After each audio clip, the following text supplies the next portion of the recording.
We're going to start a minute or two early so we can go through some of the preliminaries and have plenty of time to go through the questions.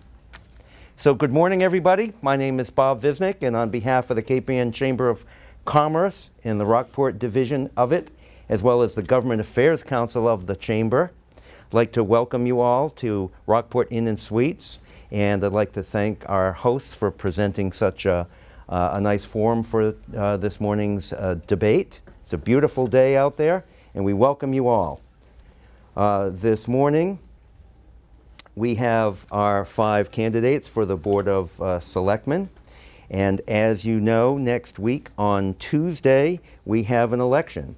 And I have a specimen ballot, which I have to enlarge to read. But it includes not only a race for the Board of Selectmen, but also the Planning Board, the Library, the School Committee, and the Housing Authority. And there is an override question. And so it's very important that we all come out and vote. It's an important part of our democratic process. So this morning, we have the 5 candidates. We're going to be recording. 1623 Studios has graciously provided the recording information. They'll be live streaming this forum, and it will be available at other times. I believe the Gloucester Times is here as well. The candidates will be speaking, starting in alphabetical order by their last name. I'll introduce them in a moment. The order of responses to the various questions will move in sequence following the first question. It's not going to be an opening statement. There'll be a brief closing, we used to say in court, argument, but a closing statement of 60 seconds.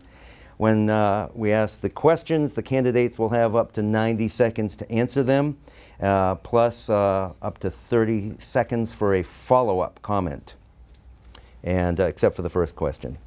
Timekeeper will be giving the warnings with 15 seconds left, and then we will buzz you, and there'll be a little shock if you go over your time. Well, you didn't give us the shock collars. They're under your seat, Mike. Okay. Okay. I'm going to very briefly read through the bios here in the order that they've been provided to me. First at the end, Ruth George. She is a lifelong resident of Rockport and a graduate of Rockport High School and Boston University School of Nursing. She worked at the Addison Gilbert Hospital Emergency Department as an RN and a manager for 44 years, retiring 6 years ago, though you can still find her at the hospital most days. She still does private home care, and she works at the emergency department for the emergency department physicians group. Serving in her first term on the board, she's been vice chair and is currently chair. She's worked as a Board of Selectmen liaison to several committees, including the new DPW Building Facility Committee, which she chairs. During the pandemic, the early days of the pandemic, she helped to schedule, implement, and staff the town-sponsored flu clinics and COVID testing site at the school complex. She also helped set up and administer COVID immunization vaccines at multiple Rockport locations, and those vaccines are going to continue, I believe. Seated next to her is Herman Lilia. He was born in Pigeon Cove, and educated in the Rockport schools through the 8th grade. He graduated from Gloucester High School and Bates College with advanced degrees from West Virginia University and the University of North Carolina. He is a retired toxicologist who spent 35 years directing studies relating to cancer causation and the development of therapeutic medications for the pharmacology industry. He returned permanently to Rockport in 2010 and has served since that time as a member and now chair of Spiron Lodge, a member and chair for 5 years of the Rockport Planning Board, and currently serves as the Planning Board representative on the CPC. Next, Craig Morrell. Mr. Morrell has owned a business in Rockport for 32 years and has served the town in multiple capacities, including the Board of Selectmen, Ambulance Committee, Fire Department, and Housing Authority. Mr. Morrell is a graduate of Northeastern University and has extensive experience as an instructor and training coordinator in the field of emergency medical service. He currently serves as a member of the Gloucester Elks Board of Directors. Seated next to him is Michael Paulison. He is a commercial fisheries specialist and a commercial fisherman. He operated Pigeon Cove Marine Services and has served the town as a member of the Rockport Harbor Advisory Committee and the Harbor Planning Committee. He is a past director of the Cape Ann Commercial Fishermen's Loan Fund. Mr. Paulison is a graduate of Gloucester High School and attended Essex Agricultural and Technical Institute. He is a U.S. Army veteran, thank you for your service, and resides in Millbrook Park. Next, Sarah Wilkinson. She was first elected to the Board of Selectmen in May of 2006. She's been elected chairperson 4 times. She has served on the town's Capital Improvement Planning Committee and acted as a liaison to several boards and committees, including the School Committee, Finance Committee, DPW, and Council on Aging. She is currently leading the town's reopening committee, supporting businesses and residents as we emerge from the pandemic. Sarah grew up in Rockport and received her bachelor's degree from UMass Amherst and an MBA from Suffolk University. She currently owns her own property management business, lives on Highview Road with her husband Greg and their 2 sons, Wyatt and Finn. And so now, let's begin. Okay, the first question, we will start with Ruth. So, this is the whole mission vision thing. We'd like to thank all of you, first of all, for your willingness to serve on the Board of Selectmen, the executive branch of our town government. To help us understand why you've decided to be a candidate, please give us what I would say your elevator speech. Tell us what concerns you most about our town and how we should measure 3 years from now how successful you have been in addressing what you believe to be your mission. Wow, that's a big question. And I didn't write it. I think some of the things that we need to be working on and will be measured on are keeping Rockport the unique little town it is that we've all grown up with and people have come to Rockport for its uniqueness and closeness. I think working with the climate change and the harbors, the beaches, Long Beach in particular, but also downtown, the infrastructure. I also think that we need to start really looking at our business district downtown, and we need to be measured on how we're keeping that in town and not letting it fall to people buying buildings up one at a time and turning them into beautiful high-end condos. I think we need to be able to keep the business district downtown and keep it viable. And I think our schools, I think to continue with a school system in Rockport, a school system in the town keeps a town vibrant, it's important, it makes a community. And the young people in this town are very important to the town. And whether it's coordinating some of the classes with adjoining communities, we'll see. But we need to keep schools in town. Thank you. Herb? Well, I have a list of concerns, if you will. I guess principally the financial picture of the town, given the needs of the infrastructure, morale of the fire department, police department, DPW, and among the non-union workers in town.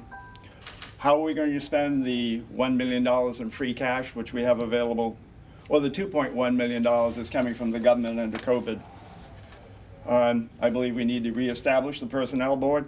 I don't believe that the town administrator should serve in that capacity. The time required to address issues, Long Beach issue, Pigeon Cove Fire Station, Rockport Fire Station, DPW garage. It's too much time has passed since the concept was first introduced and then it has yet to be complete.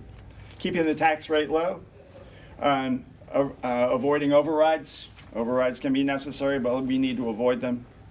Parking for residents. How do residents make use of the parks in town? There's very little parking associated with the Atlantic Path, with any of the rights-of-way down in South End, or any of the other parks other than Old Garden Beach. The effort on the part of the Board of Selectmen to move their responsibilities to the town administrator. That's not what we were set up as, is the town administrator as opposed to a town manager. The annual town bill. Thank you. Okay. All right, Great. it's a long list, but I think as a member of the Board of Selectmen, I would take more power on the day-to-day operations of the town. It's time that we bring back, Excuse me, could I ask you guys to speak up? Oh, sure. Those of us at the back are having trouble hearing. Thank you. can we move her up front? Move the microphone over here. But yeah, speak up if you would. Sure. So, as a selectman, I'd like to take a more active role in the day-to-day operations of the town. I think too much of the responsibilities has been given to the town administrator, and he's taken on roles that he shouldn't be taking on, and we need to take that action and bring it back to where it belongs. We need to discontinue the Director of Emergency Services. I understand that it's been discontinued, but are they still being paid? We need to act on new buildings, perhaps for the Pigeon Cove Fire Station, update on the fire station in Rockport. The administration of the Board of Fire Engineers needs to be looked at. We have 2,000 less residents in Rockport now than we did in 1990. And yet at the police department, we have an assistant chief, we have a lieutenant, we have 3 sergeants. And we have less people. We didn't have, back in 1990, there was no assistant chief and there was no lieutenant. There were just the 3 sergeants. I'm sorry, still can't hear? We need to adopt a listening policy to people. Listen to their problems, and instead of going into lawsuits all the time, perhaps we can solve some of these beforehand. Thank you. What, no lawsuits? Maybe we should, Bob, maybe we should move these two in a little bit. Are these microphones for just they're just for the cameras? These microphones do not Okay. magnify your voice, so Okay. please Yeah, pretend Yeah. that we're having this outside in the field and just really work hard to project. but I'm if you would. soft-spoken. Yep. Do you want to have her move up? If she wants to. I don't mind Yeah, moving. that'd be fine. If you want to. Ma'am, would you like to move up? No. Be closer? Okay. All right, there we go. Mr. Paulison, if you would. Thank you for your time, and I appreciate the facilities and your assistance as the moderator here. My vision, if I get elected, is first and foremost to slow down spending in this town. All our departments are spending money like drunken sailors, pardon my language, I'm a fisherman. We need to definitely fix the problems with the Rockport Fire Department. It's not in the fire department. It's the management from Town Hall that's confusing it, messing it up. We surely have to end the position of emergency services supervisor or whatever Mr. Schmink is at this time. And I reiterate what Mr. Morrell said, that is this man still being paid? They removed his position. What's he doing? The police chief doesn't want him up there, so he sends him down to Town Hall. You know, we got to correct this kind of stuff. Only the people of this town want you, as the town government, only spend what you have. If you and I, as homeowners and parents, don't have the money to put in a driveway or a new set of windows, we don't do it. We don't figure some way to get around it so that we could just keep dipping into the well and dipping into the well, and the taxpayer pays it all. We have to stop school choice because it's draining our school systems by $2 or $3 million every year to educate kids from out of town. And we all, the last but not least, we have to come up with a long-term solution for Long Beach. Thank you. Would you mind just repeating the question? Sure. This is your elevator speech, your Okay. vision for the town, and Great. how would you evaluate your success at the end of the next term? Perfect, thanks so much. Thanks, So thanks, Bob, for hosting, and thanks again to the Chamber for hosting us. And it's nice to see live humans together again. Excellent. It's always a pleasure to sit next to Mike. I think we sat next to each other in the last debate. I think if you were in an elevator with me, I would share with you that I love this town more than anything probably besides my family. And I have probably over the last 15 years spent every waking moment, less work than I should, kind of making the town a better place. I think life here is pretty good. As other candidates touched on, we just received our tax rate is continues to be the lowest in all of Essex County. We just received over $2 million that's going to go into funding things like a new ambulance, a new forest fire truck, new Jaws of Life. So we're working to kind of chip away at some of the infrastructure issues we have. There will always be infrastructure issues, and I'm up for tackling them. But big picture, I have 2 little boys, and I want them to grow up in the town like I grew up in. I rode my bike downtown and got my first 2 jobs. I got one. My dad said it didn't pay enough, so I rode my bike back down and got an evening job waitressing at Brackett's. And then as soon as I was old enough, my parents said, now it's time to give back and volunteer. And I've done just that ever since, and I look forward to continuing that. Thank you. Okay, the next question, we are going to start with Mr. Lilia, and that is about housing.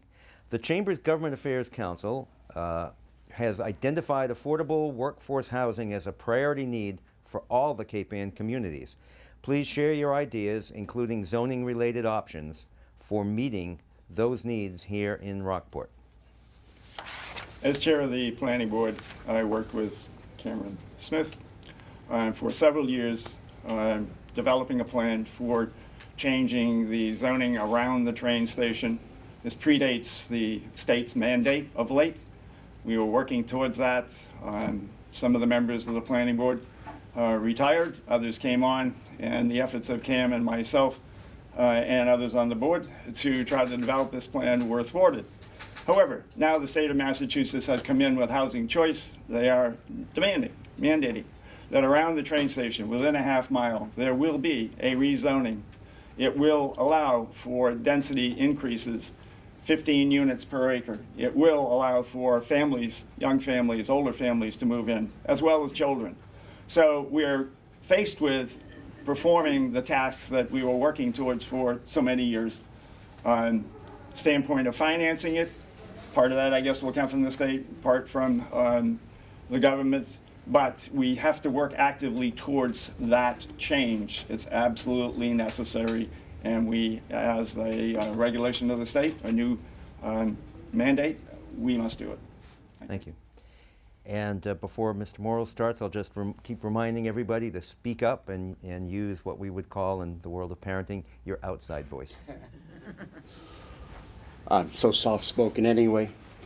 Affordable housing has been a problem for years and years and years. And I'm for the clustered type housing by the train station. But we need to also perhaps convert some of our single-family homes into condos and keep it at an affordable price for affordable housing. Use some of our public land. We need to share to build, again, maybe condos.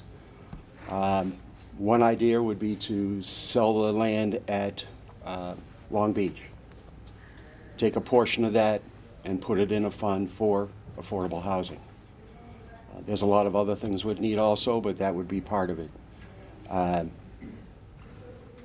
have a son here in town who is struggling tremendously to buy a house here. We all need to find a way to bring the prices down, or to be able at least to make them affordable for the first time, and then those houses would stay affordable. X% would be an equity for the person who bought it, but when they are ready to leave, they'd only be able to take out X%, move on, and it would still be affordable. Thank you. Thank you. Mr. Paulison, I know you have an outside voice. I have heard it. I have and the lady up back can hear me very well, I bet. As far as affordable housing in the town of Rockport, there is no such thing. I think all you people know what the average home cost in Rockport. It's something like $600,000 or $700,000. There isn't anything probably less than $500,000 that you can live in. So affordable housing, by all the standards that everybody looks at, doesn't exist here. I don't know exactly what ways you can do to fix it.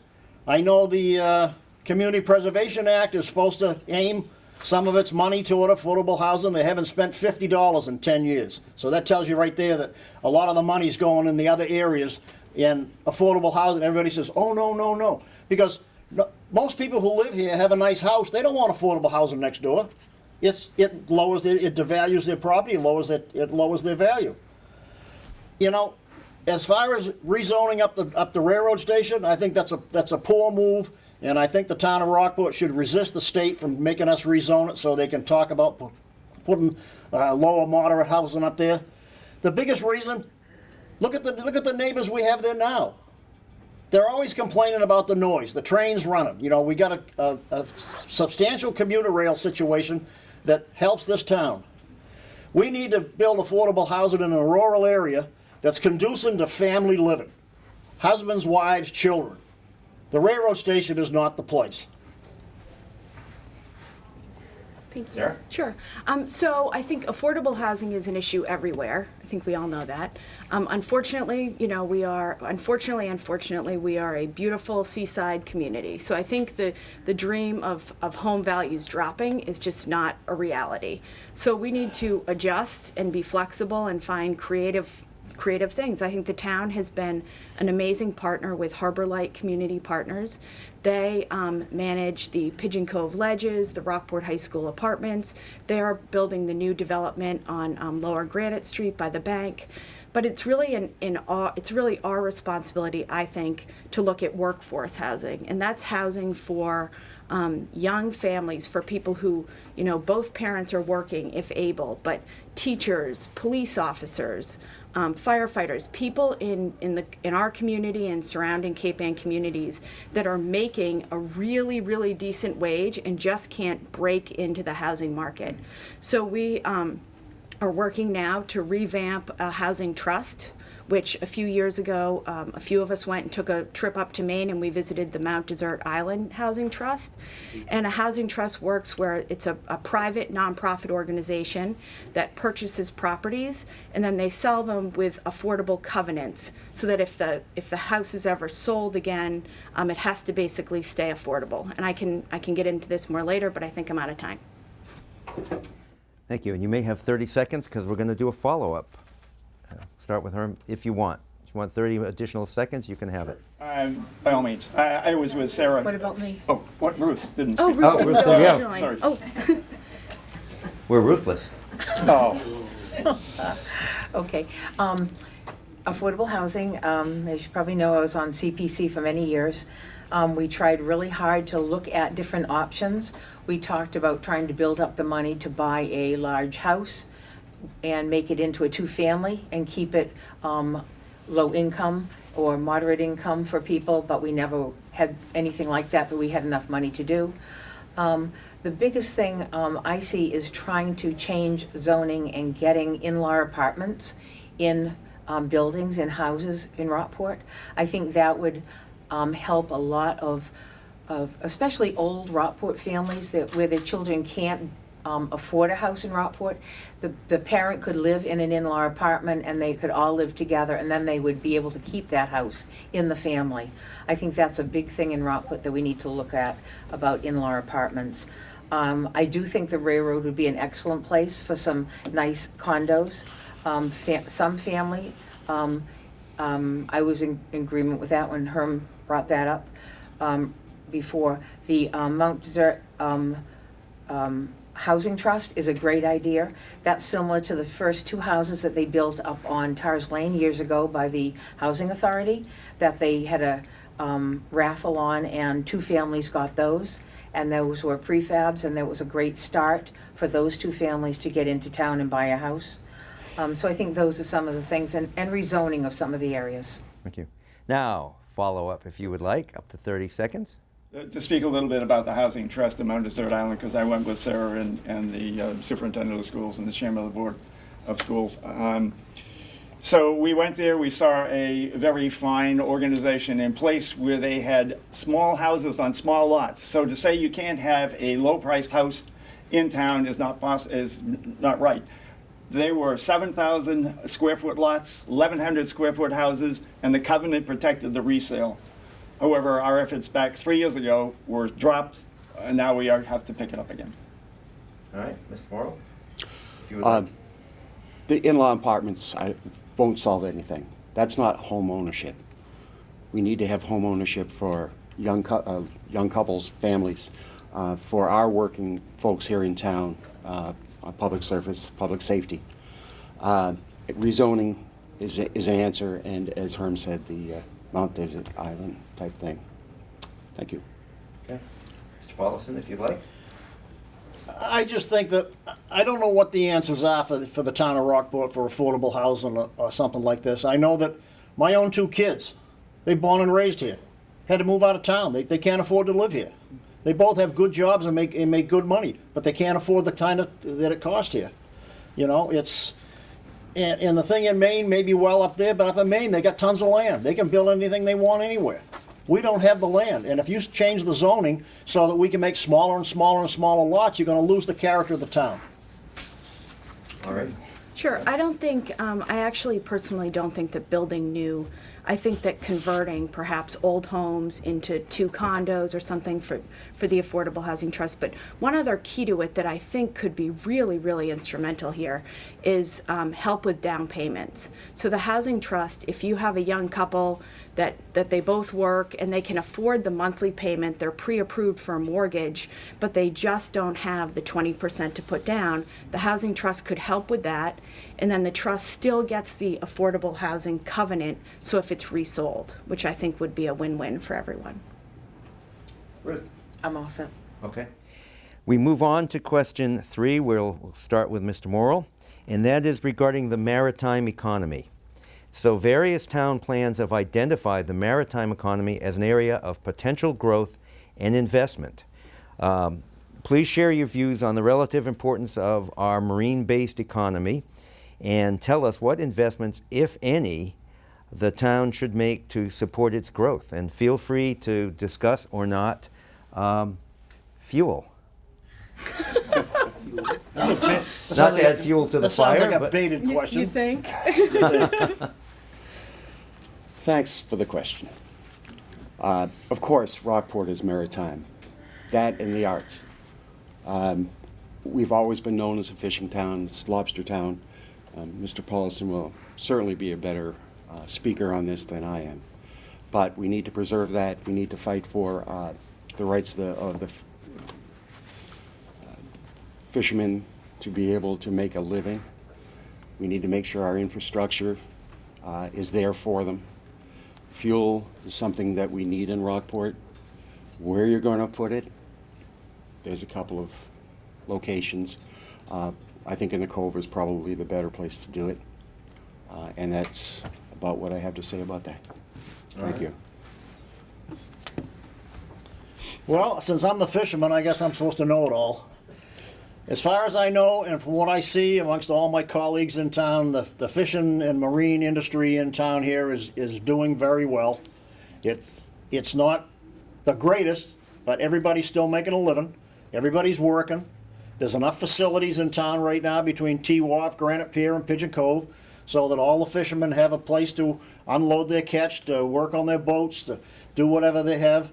We have a couple of marine chandleries in Gloucester that handle 90% of what they need, and they're all working very, very hard at it. We're more and more getting hit with government regulations. I know you all know about all this stuff. They're talking about the whales and stuff. The fishermen are taking a beating, yet the shipping industry, who causes all the whale deaths, they're a multi-billion-dollar industry, and there ain't no government agency going to stop them from killing whales like they're doing. And as far as fuel goes in town, I know there's a proposal built in with the tool company project over there. The previous owner had a plan to put a fuel dock down there on the part of the place where they rebuilt the walls and the parking lot and stuff. I don't know what the status of that is at this time. I really don't think that the Granite Pier is a good location for any kind of a fuel storage. It's just too out in the open. Pigeon Cove Fishermen's Co-op has diesel fuel available for anybody that needs it. They just have to make arrangements when to get it.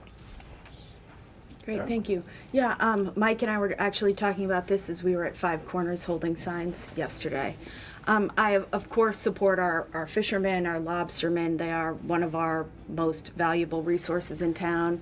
My 13-year-old just got his student lobster license, so my driveway is currently full of traps, and it smells terrible.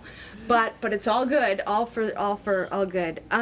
I will let everyone know that, you know, I haven't made up my mind yet on a fueling station in town. I grew up boating, grew up working at the yacht club. I also grew up carrying, you know, 20-gallon jugs down to the boat. And you know what? It just was what it was, and it kind of worked for all of us. And so the jury's still out for me. I think we have, you know, it's something that I look forward to the whole town discussing. We did find out yesterday from town council that CPC funds cannot be used for the marine fueling station. So I think if it's something that the town decides we want to move forward, that we would have to find town funds or find grant funds somewhere for it. So that will, you know, that's something interesting, and that's one of the issues that I think as leaders of the town that I look forward to kind of discussing and hearing all of the different views and working with the different committees. We've already heard from the Granite Pier Committee on it. You know, there's Harbor Advisory, there's Planning Board. All of these boards have to come together and make their decisions and then bring it to the town as a whole. So I look forward to that. I agree with Sarah on the fueling station. I haven't made up my mind about it either. I know we need it. I know we need fuel for people in town for their boats, but I'm not sure what the appropriate place is. I've heard recently from Ann Margaret Ferranti, our state rep, that there is interest with places like Northeastern and another college of looking to broker maybe with the owners of the tool company and looking at that land to get some type of educational center, maybe over in Pigeon Cove in that area. She spoke to me about it, and I said it's not town-owned land, it's private property, and that, so hopefully she and Senator Tarr would reach out to the owners and see if we could do something over in that site. I just heard about it the other day from her. And also maybe at that time, if something were to go in there, we could put some type of a fueling station on that side of Pigeon Cove Wharf. It seems that there is a lot of resistance to it over at Granite Pier because it's so busy and trucks going down there and everything. And I think we all need to really take a stand and fight for the fishermen and the lobstermen of Rockport. That's always been a traditional livelihood in town, and I think we really need to fight the state and federal regulations and try to be proactive on that. I don't see this as a commercial investment. We're a tourist town. The fishermen, the lobstermen, I think, have already taken care of themselves. They provided their own fuel supply. We need to, we're a water community. We need to meet the needs of the boats that ply the waters in the local area, our own boating family, and then those that go up and down the coast. I know there are concerns about sea level rise wherever you put this fueling setup. There is the concern about sea level rise. There's also the concern about safety. There's also the concern about increased boat traffic. But the benefits are that it meets the needs of the local boaters. It would help with the tourist economy. And we are a tourist economy or a tourist community. We cannot deny that. Thank you. So as we do the follow-up, I think in furtherance of your question and as a recreational boater who sees a lot of transient recreational boating going on in the state, if you want to address that in your follow-up, feel free to do that. I'm good. Okay. Thank you. Mr. Paulson? Well, the biggest problem with a fuel dock in town, like Sarah and everybody else said, she lugged gas cans. I lugged gas cans before I got a headed boat with a diesel engine. Everybody gets the fuel to their boat. There's no, if they're gonna go boating, they got it all figured out. To have a dock like that, the regulations that go with it, and especially down Granite Pier. Granite Pier is all used up. It's got storage areas. It's got all kinds of stuff down there. There is no place to put a fuel dock without displacing some fisherman that's already there. I'm good. I think Mike said it all. Yep. I think also with the fueling station, it would bring in tourists more that bypass Rockport or don't stay on their boat overnight because they need to sail further on to get fuel. I think it would help the businesses downtown. Several years ago, the Harbor Masters did put a CPC project in but pulled it to have some bathrooms made downtown with showers where they could have people come in and take showers from their boats and stuff, and be another welcoming thing to people and help the economy downtown. Thank you. Okay, we now move on to our fourth question, and we'll start this one with Mr. Paulison. And it is about business support. This is the Chamber of Commerce, after all. What do you see as the role of town government, if any, in fostering a healthy and vibrant business climate in Rockport? What would you do if elected or re-elected to help achieve this? Well, right now, the way I look at it, the businesses in town are doing very well. They're getting a lot of town support, which most people don't realize. I took a toll the other day with trash collection. Pigeon Cove Wharf's got one town trash can. Granite Pier's got 2. Bearskin Neck's got 17. Town takes care of that, picks up all the trash for all these store owners and stuff. I don't see them kicking in any money to cover trash removal, which their business generated, and they get the income from it, and the town has to pick up the slack. I think that right now, our people in town with businesses have to contribute a little bit more than just having a store where 50% of them live out of town. They make a nice living down here, they pay a few taxes, and then they run back where they live with all the money. They don't spend a lot of it here. So I think the town has done more than enough right now for our local businesses to foster them. I mean, you get downtown and look right now. Granted, I understand because it's COVID. Look at all the parking spots we lost that we were collecting money on. Sure, it may sound stupid, but you take out 25 parking spaces downtown because the restaurants move their stuff out on the street. That's income lost, and are they paying rent on that spot while they're doing that? I don't think so. So I guess right now I think the businesses are doing pretty well, and I think the town should look at other problems that we have within town than the business community. Thank you. Sarah. Thanks. I am obviously a huge supporter of businesses in town. Grew up working in them. My family has owned businesses in town. And throughout the pandemic, I think one of the great things the Board of Selectmen did was we dealt with the pandemic, and then we also dealt with supporting local people and businesses. I've kind of led the reopening committee, and some of the members of the audience here on it have been a huge help. And we've listened to business owners, and I think that's really our role on the board, is to listen to business owners, which we've done over the last several years, and said, how can we best support you? And I'll tell you that one of the first things a few years ago was we need more trash cans. So we got the more trash cans. And Mike, I'll tell you, if you had ever called me and told me you needed more trash cans in Pigeon Cove, we'd get them there for you. But one of the main things we did was we started the outdoor dining program, which Governor Baker has actually just filed, and yesterday the House and Senate voted to continue that program until, I believe, next May. So we have close to another year of outdoor dining. And then I'm all for looking into how to make it permanent, because I think that the outdoor dining program, while it directly supports the restaurants, it indirectly supports all of us as residents. The atmosphere down there, several people have told me they feel like they're in Europe when they walk downtown now. It really gives the vibe that Rockport is alive and we're open for locals and visitors. Thank you. Ruth? I think the way the town helps most, and the most important, is zoning and parking. I think we've done a great job with the park and ride, and getting that open this year will be great. I think the zoning for the businesses down there that are being just taken away, buildings are being sold as condos and made in condos. I think we need to look at making at least the bottom floor always a business opportunity, maybe residential over those. And it just goes to work, the whole town works as a unit. I mean, these shops provide jobs for our children. Every Rockport kid has grown up working in shops downtown. It's sort of a traditional thing. We work and we work together. A lot of the shop owners are artists who live in town or other people who live in town. And I think it's just helping each other. It's not business against the residents. We're all in this together. And I think the biggest thing we still need to do is get more year-round restaurants in town. I think it's really hard in the winter, and year-round businesses that people could use, and not try to put businesses up at Whistle Stop Mall necessarily, but get them down into the business district.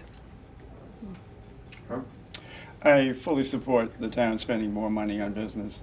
I don't think that the town spends enough at the current time. At the last town meeting, as at many town meetings in the past, there's always a criticism of any amount of money that's spent by the town to further the attraction of tourists to this town. People continue to see this town as not a tourist town. It's a tourist town. And there are many people in town whose livelihoods are dependent upon it, so we must do that. I do think that the steps have been taken now, in a sense, as a part of the pandemic, to have outside dining, and now to glorify that outside dining, i.e., not only do we have the barriers, but we have decorations on the barriers. The place looks very interesting, very nice. If you've traveled in Europe, I fully agree, it looks like Europe. It looks like Camden, Maine. It looks like a lot of places that Rockport never looked like.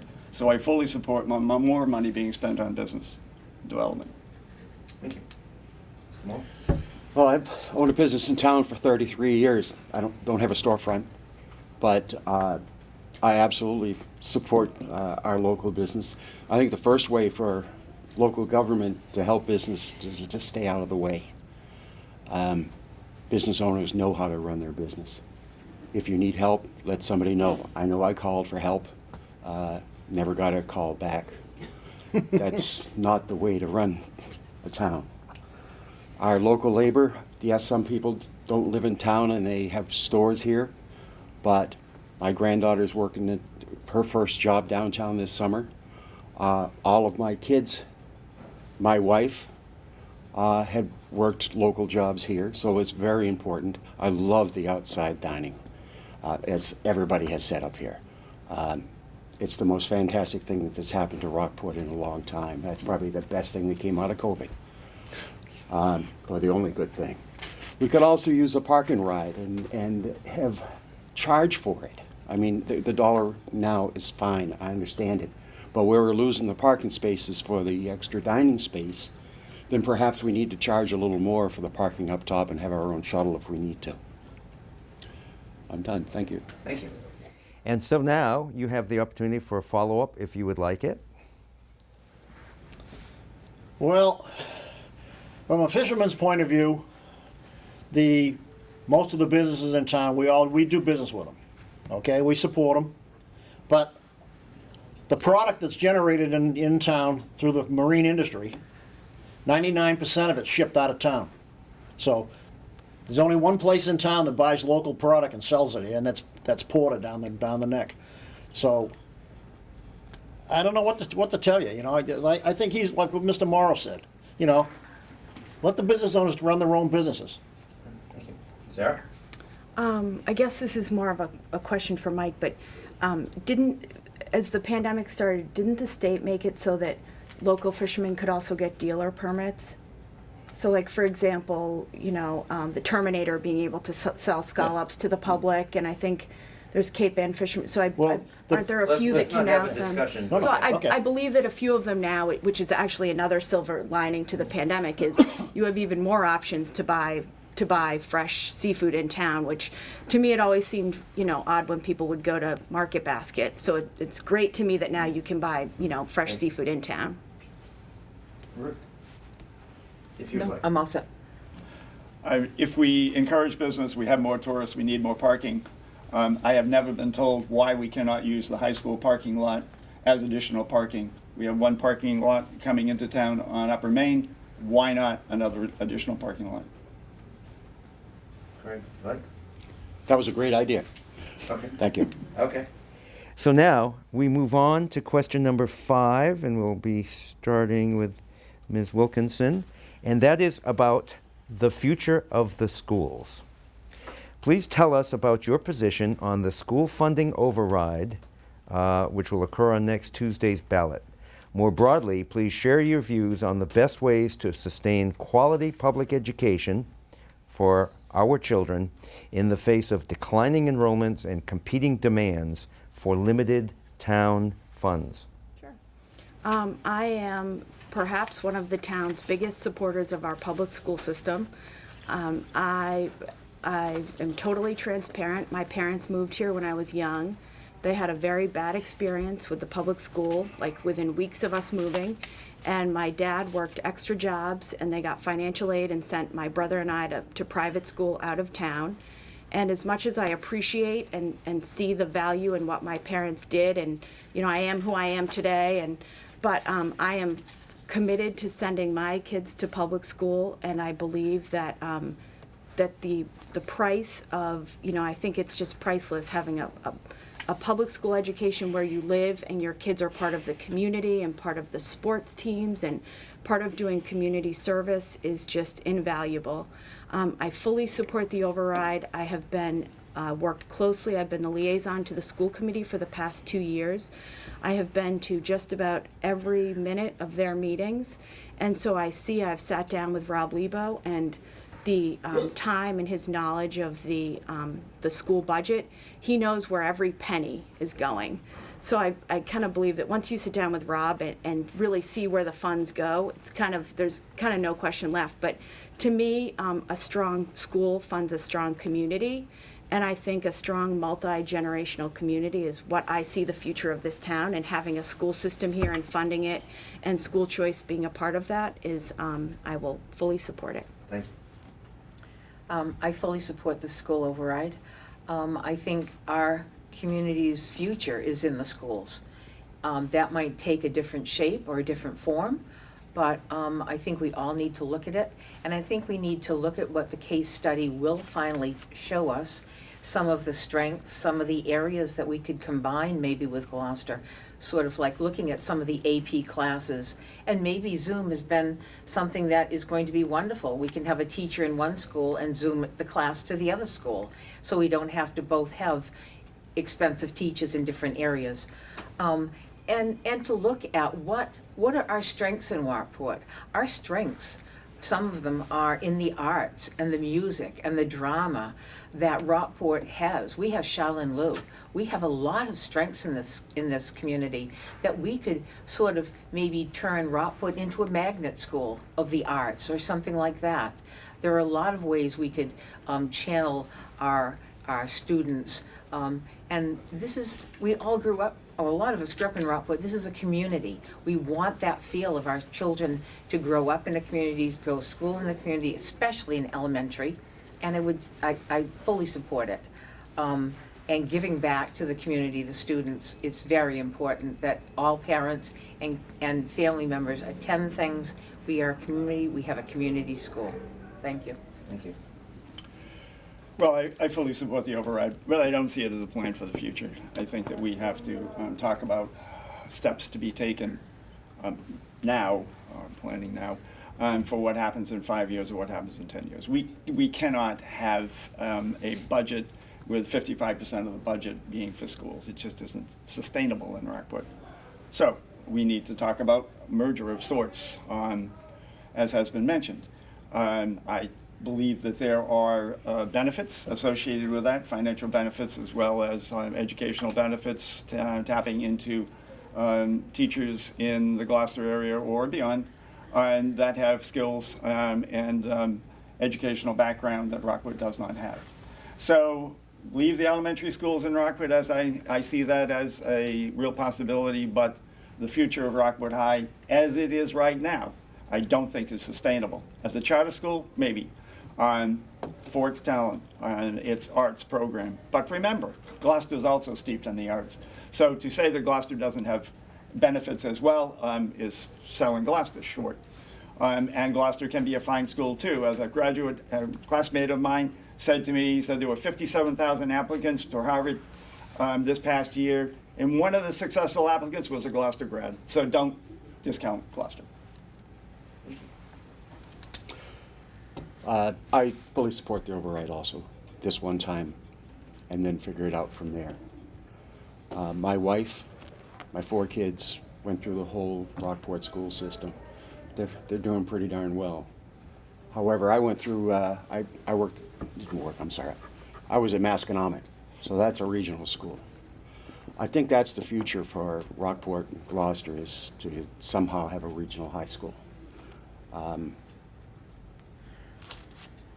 Magnet school for the Rockport High building, I think it's a tremendous way to go. Gloucester may have something, but Rockport is special. Their music is just outstanding in the last few years. And we've got, as Ruth said, we've got Shaylin Lou. They've been a great thing. We've got artists here. We've got the Art Association. I think that'll be a big draw. So, so I'm in favor of at least looking into going regionalization of the high school. Thank you. Mr. Paulison. Well, here we go. There is no possible reason that our school committee should even ask for an override. They're not managing their money well. If you and I did the same thing at home, we'd have to sell our house in a couple of years because we couldn't afford to keep it if we kept spending money on stuff that we don't have and don't have any funds to pay for it. An override goes forever. You give them $780,000 this year, they get it next year, next year, next year, next year, on infinitum. So really, in the cost of the taxpayers, a $700,000 override in 10 years is going to be an $8 million price tag that you've paid out already. People can't afford that kind of stuff. Now, a one-time override for 1 year to give them the money, if it was a critical purpose, that the school couldn't function, they couldn't educate the students, they couldn't, say, pay the heating bill, that's different. But to take $780,000 just to replenish a reserve fund, a slush fund that's there, so if they make a mistake, which all people do, and they fall behind, now they got some place to put their hand and take the money out. But the taxpayer has to pay for it. Our declining enrollment in our schools is caused because of our high real estate valuations. The carpetbaggers coming from out of town with a ton of money are forcing the prices of our homes up, so the people who have children in school can't live here anymore. Thank you. All right, we'll give everybody time if they want for I think I'm good. rebuttal. Thank you. I'm all set. I'm fine. I'm good. I'll give you a quickie. Well, What the- you can rebut yourself if Yes, you I would will. like. It was Okay. one thing I forgot. I can sneak it in. Sure, sneak it in. According to the facts I got online last night, we have 588 students in our system right now. 200 are school choice. Every one of them school choice kids that comes in here costs this town $16,000. So we're spending $3.4 million to educate kids from out of town. And what does that do for Rockport? It makes us nice guys, but it really hurts us in the wallet.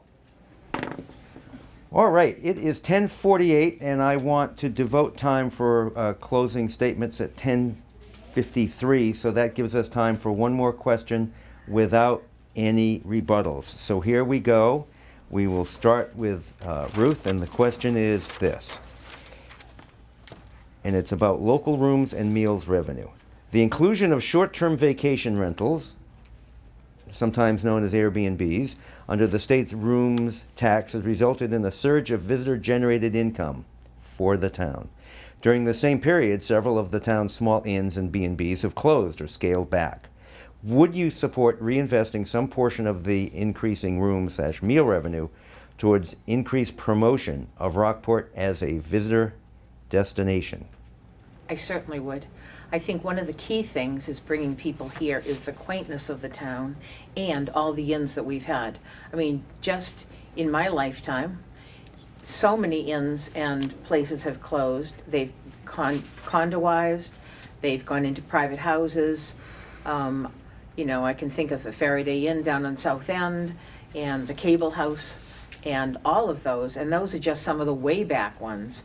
I think it's absolutely fine that we are taxing these people who are trying to make money on their houses through Airbnb and all of those type of things. But I think it does need to go back into people who are trying to run an inn. Those are things that are promoting the town. They're promoting the businesses. They're bringing people to Rockport. They're bringing revenues to Rockport in taxes. And I think absolutely we should try to push that money back into some of the inns. I mean, there are probably, 4 inns left in town, if that. And that's really sad. Inns are a beautiful thing. When you go away, you look for an inn to get the flavor of the town. And I think we need to reinvest in those. Mr. Logan. I wholeheartedly support reinvestment in Rockport, promoting Rockport as a tourist attraction. What has not been mentioned is that Rockport is in competition with every other coastal town. We often go to Maine to see the coast of Maine, to see the beauty of Maine. You can talk about the beauty of Rockport, and you're quite correct, but that you have to acknowledge that there are many other beautiful communities all up and down the eastern seaboard. So Rockport's in competition. Reinvest. Promote Rockport. Get people to come here. If you believe it's a tourist town, if you want to promote the business, if you want the extra taxes, you have to promote it. So I say reinvest. Morrell? This is a short answer to really say what the last two folks said. Reinvestment is a no-brainer, I guess, because we do need to invest in the town, bring in more tourists. That way you're bringing in more business, you're giving more jobs, you're getting more revenue. Mr. Paulison? Well, I'm gonna get hell for this one.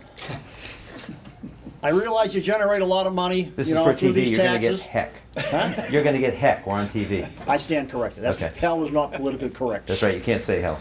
You don't want to get beeped out. In the summertime, the town of Rockport goes crazy downtown. And it's not good for the resident. Everybody who lives here year-round avoids downtown like the plague when it's summertime. They figure a way to get out of town without having to go through any traffic jams. Most of the people in the Cove go out through Lanesville because it's a fast, easy way out of town without any grief. We don't need more, let me see what, we don't need more influx in our summertimes. We've got more than we can handle right now. We don't have any parking, you know, which is the worst thing. I mean, you look at the traffic jams downtown where people come from out of town and they'll double park and block the road for 15 minutes because they think someone's pulling out of a parking spot. This kind of stuff has got to change. The no parking downtown and the no parking available for all these extra people you want to bring in is a no-brainer. Send them somewhere else. Sarah? How do you answer that one? You always leave me speechless at one point or another. So I fully also invest in support reinvestment. I think that I agree that a few places have closed, but there is also actually a lot of really good stuff going on. I mean, where we're sitting right now was just totally rehabilitated within the last few years. The Peg Leg was just purchased, and it's turned into a beautiful inn, and you can actually get a drink sitting out looking at the ocean now, which when I was first on the board, like the fact that that's a reality now is kind of crazy to me. The Emerson has changed hands. The couple that bought the Addison Choate has just bought the Sally Webster, and they're rehabilitating that. So I think if we build off of the buzz of these new and rehabilitated places and do some reinvestment, I think that, you know, Rockport can get even better as a tourist destination. I think it's all about balance. It's all about inviting visitors in while making, you know, life here great for those of us who are here year round. And, you know, I personally, I think we do a great job of doing that. I love driving downtown in the summer. I think it's hysterical when I have to do an extra loop to find a parking spot. Because then in the winter, I can drive from my house to Cracker Jack's and not see a car. So to me, it's all about balance, and, you know, and I love both aspects of town. Thank you. We'll give the candidates a moment to marshal their thoughts for their closing statements. We'll go backwards, starting from Sarah This to way. Ruth. I'd like to remind everybody that to vote on June 22nd and participate in this government whenever you can, and to be a volunteer. I would like to thank all of you who have served and who are willing to serve in this town. What unites all of us here in this room and out there in the town is we all love this place, and for you guys to give of your time and your efforts for our town, I really, really appreciate it. So now, without any further ado, we'll hear from Ms. Wilkinson. Sure, thanks, Bob, and thanks again, and thanks to all of the other candidates for joining us. It's nice to see you in person and not on Zoom. So I think I started the debate with saying how much I love the town. I think that's probably pretty clear. You know, when I look back at this past year and kind of what we've been through in terms of the pandemic and we had plans and goals, and right before the pandemic started and everything halted, and we were able to switch gears. We immediately, we worked with the Board of Health and on, vaccinations and testing, and our whole world shifted. But what kind of literally brought me to tears after meetings was the fact that we all shifted gears and we all worked together to keep residents safe, and we did that. We kept residents as safe as possible, and now we're shifting to move forward. And I think that my leadership over the past 15 years has been evident. I think that the town is in excellent financial shape, and I continue to work hard and would continue to work hard, and I ask for your support on June 22nd. Thank you. Thank you. Mr. Paulison. Well, first and foremost, town hall's got to spend less. Every dollar town hall fails to spend or holds back helps our taxpayers and our children and our children's children, because it makes it more affordable to live here, or hopefully they can still live here. Positively no override. There is no need at this time for an override, and an override, like I said before, lasts forever. It doesn't just go away in 1 year. Put the DPW bond on hold. It's already $2 million over budget, and it ain't even started yet. So that's got to be rethought. Town hall has to be more responsive to its taxpayers' needs and wants. Positively, the most important thing the board has to look at. And the last thing, eat more lobster. Mr. Morrell. If you'll share them, we'll do it. You can get a 10-part license. I recently partially almost retired and was going to really enjoy the quiet. I traveled 102 nights a year, so it was really nice to be home. And there are so many things with our town that needed to be looked at, taken care of, that I decided that I'd run one more time. The fire department was almost decimated because of actions of the board. This can be taken care of in a very simple and timely manner to put the department back where it needs to be without spending thousands or millions of dollars and having a full-time department going from $235,000 to maybe $6 million. I want to be open, honest, and available. And I hope that you know that we need 2 new selectmen to get anything done. Thank you. Mr. Logan. Yes, main reasons for running. I offer the long perspective, I guess. My grandfather settled here in the 1890s, and the family has been here ever since. My mother taught in the local high school. My brother was the president of his class. We're long tied to Rockport High. And so there's that aspect of it. And my background in science enables me to look at things a little differently than other people. It's an analytical approach that isn't by nature that everyone uses when they analyze anything, so I offer that. I offer a fresh point of view. I do believe that looking at the same problems for a long period of time makes one jaundiced, and your perspective is distorted or your perspective is stale. So I see the need for new members on the board, 2 new members on the board, to in fact change this perspective. And then there's imagination. I offer imagination that I think has not been provided by others in the past. So I look forward to the opportunity to serve if I'm elected. Thank you. Thank you. I have done 1 full term for 3 years. I've enjoyed it. I think I've brought a lot to the board, especially this last year being the chair during COVID. And I really want to see getting the DPW facility built and to fruition. Yes, we are looking at resizing it and value engineering it. We're hoping to go out to rebid this summer if we can. We're studying it every single week. We have meetings, or every 2 weeks. I want to continue with that. I've been the liaison to not only the DPW facility, but Council on Aging, Board of Health, some of those things. It's been really great being a nurse at this time during the pandemic. And I want to continue with the Zoom. I really think it's very important that we try and keep a hybrid model for our opening meetings now. So we've gotten so much transparency and people involved in the meeting. So I want to continue with that. Thank you. And thank you again, all of you candidates. On behalf of the Cape Ann Chamber of Commerce, thanks again to our hosts, and thanks to all of you for participating in this meeting today. And good luck to all of you. Thanks. Thank you.